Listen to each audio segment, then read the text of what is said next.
হ্যাঁ বড়মা, তুমি ঠিকই দেখছ। আমি সুদীপাকে বিয়ে করেছি। ওকে হাত ধরে এই রায়চৌধুরী বাড়িতে নিয়ে এসেছি। সুদীপার পরমা মুখোমুখি।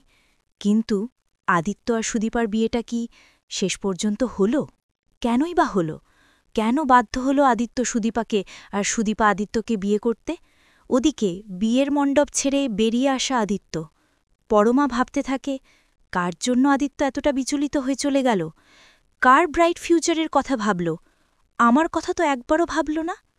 ভাবল না তো আমাদের ভবিষ্যতের কথা।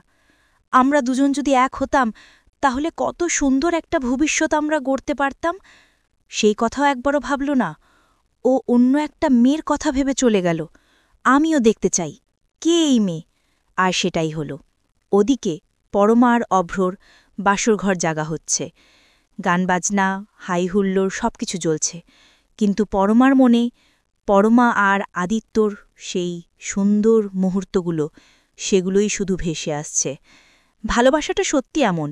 ভালোবাসার মানুষটা যদি পাশে থাকে, জীবনটা যেমন হাজার গুণ সুন্দর হয়ে যায়, তেমনি একটা ভালোবাসার মানুষ পাশে না থাকলে জীবনটা হয়তো বেঁচে থেকেও নরকে থাকার সমানই হয়ে যায়।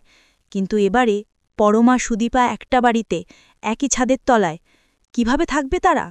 কারণ আদিত্য পরমাকে ভালোবাসত, আর পরমাও আদিত্যকে ভালোবাসত।